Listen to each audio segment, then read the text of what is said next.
Hello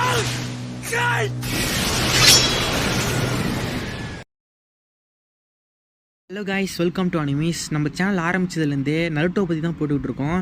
அதுக்கு reason நான் Naruto மட்டும் தான் பார்த்து சேனல் ஆரம்பிச்சேன்னு அர்த்தம் கிடையாது. பிகாஸ் நான் ஏன் இதை சூஸ் பண்ணேன் அப்படின்னா, நருட்டோ வந்து தமிழில் நிறைய பேர் பார்த்துருக்கீங்க. ஸோ அதனால் நருட்டோ பற்றி பேசினா சேனலுக்கு வந்து பூஸ்ட்டு கிடைக்கும், சீக்கிரம் ரீச் ஆகும் அப்படின்னு நினச்சி தான் நான் போட்டேன். பட் அதுக்காக நான் மற்ற அனிமெலாம் பார்க்கலன்னு அர்த்தம் கிடையாது.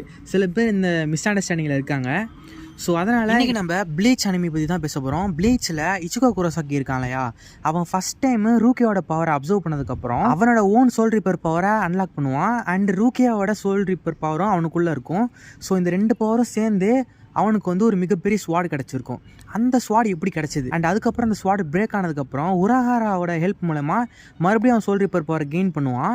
அண்ட் அதுக்கப்புறமா அவனுக்கு ஸ்வாட் கிடைக்கும். ப்ளீச்சை அரைகுறையாக பார்த்தவங்களுக்கு நான் என்ன சொல்கிறேன்னு புரியாது. பிகாஸ் சோல் ரீப்பர்னாலே அவங்களுக்கு ஜான்பாக்டாக இருக்க தானே செய்யும் அப்படின்னு நினச்சிக்கிட்டு இருப்பாங்க.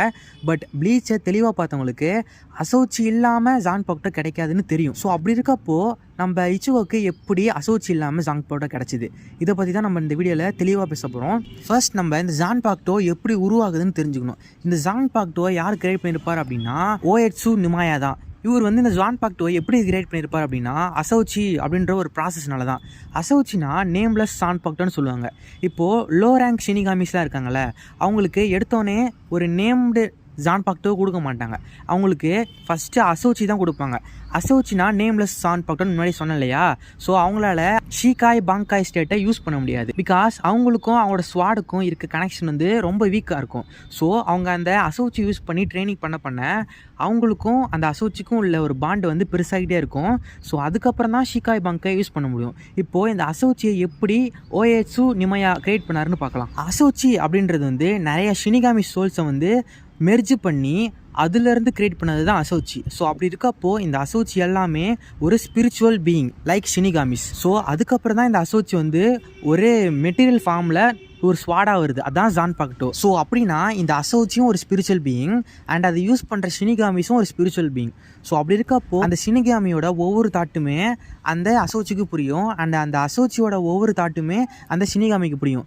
எப்போ அப்படின்னா அவங்க கண்டினியூஸாக ட்ரெயின் பண்ணிக்கிட்டே இருக்கிறப்போ அந்த ஷினிகாமி எவ்வளோக்கு எவ்வளோ க்ரோ ஆகிறாரோ அதுக்கேற்ற மாதிரி அந்த அசோச்சியோட பவரும் க்ரோ ஆகும். அதுக்கப்புறம் தான் அசோச்சி அப்படின்றது வந்து ஒரு நேம்டு ஸ்வாடாக மாறும். எக்ஸாம்பிளுக்கு ரெஞ்சி எடுத்துக்கோங்க, அவனுக்கு எடுத்தோடனே அசோச்சி தான் கொடுப்பாங்க. பட் அவன் அதை வச்சு ட்ரெயின் பண்ண அவனோட ஜான்பாக்டுக்குன்னு ஒரு தனி நேம் கிடச்சிருக்கும். அண்ட் அந்த நேமை யூஸ் பண்ணி தான் அவன் ஷீகாய் பாங்காயின்னு யூஸ் பண்ணுவான். இதை தான் நான் வந்து இந்த இடத்துல மென்ஷன் பண்ணுறேன். ஸோ இப்போ நான் இதை ஏன் சொல்கிறேன்னு இப்போ உங்களுக்கு புரியும் பாருங்கள். அசோச்சி தான் வந்து ஜான்பாக்டோவாக மாறுது, ஒரு நேம்டு ஜான்பாக்டோவாக மாறுது. அண்ட் அதை வச்சு தான் ஷீகாய் பாங்காயெல்லாம் எல்லா ஷினிகாமும் யூஸ் பண்ணுறாங்க. ஸோ அப்படி இருக்கப்போ நம்ம இச்சுகோ இருக்கான் இல்லையா, அவன் வந்து ஒரு நார்மல் ஷினிகாமி கிடையாது. அவன் ரூக்கியாவோட பவர்ஸ் மூலமாக தான் ஷினிகாமே வாங்கியிருக்கான். அப்படின்றப்போ அவனோட ஸ்வாடை யூஸ் பண்ணி எப்படி பங்காயெல்லாம் ஷீக்காயெல்லாம் போக முடியுது, இதுதான் வந்து கேள்வி. அண்ட் இதை புரிய வைக்கிறதுக்கு தான் இந்த அசோச்சி ப்ராசஸை நான் சொன்னேன். ஸோ இப்போ இந்த அசோச்சி ப்ராசஸை அப்படியே நம்ம ஐசன் காப்பி அடித்து அவன் ஒரு ஹாலோவை கிரியேட் பண்ணுவான். இந்த அசோச்சி ப்ராசஸ் எப்படி இருக்கும், நிறைய ஷினிகாமிஸோட சோலை மெர்ஜ் பண்ணி அசோச்சி கிரியேட் பண்ணுவாங்க. ஐசோன் இதே தான் பண்ணியிருப்பான். பட் அவன் ஷினிகாமிஸோட சோல்ஸ் யூஸ் பண்ணி அசோச்சி கிரியேட் பண்ணாமல் ஒயிட் ஹாலோவை கிரியேட் பண்ணியிருப்பான். அந்த ஒயிட் ஹாலோ இச்சுகோட மதரை வந்து ஹர்ட் பண்ணியிருக்கும். ஸோ அதனால் இச்சுகோ உடம்புலையும் அந்த ஒயிட் ஹாலோ இருக்கும். இப்போது அந்த white halo is equal to அசோச்சி. இப்போ என்ன சொல்கிறேன்னு புரியுதா? ஒரு நார்மல் ஷினிகாமியோட அசோச்சிக்குள்ளே நிறையா ஷினிகாமி சோல்ஸ் இருக்குது அப்படின்னா நம்ம இச்சுகோவோட ஒயிட் ஹாலோக்குள்ளேயும் நிறைய ஷினிகாமி சோல்ஸ் இருக்குது. அப்படின்னா அங்கே அசோச்சி அப்படின்றக்கப்போ நம்ம இச்சுகோக்கு ஒயிட் ஹாலோ. ஸோ அதனால் அவன் ஃபஸ்ட் டைம் சோல் ரிப்பர் ஆகிறப்போ அவனுக்குள்ளே இருக்க அந்த ஒயிட் ஹாலோ தான் அவனுக்கு ஜான்பாக்டோவாக கிடச்சிருக்கு.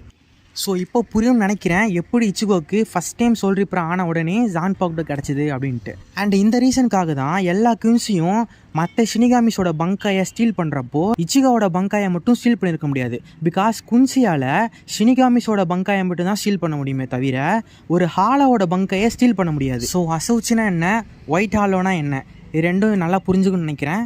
And that's it guys, thanks for watching. See you guys in the next video. じゃあな。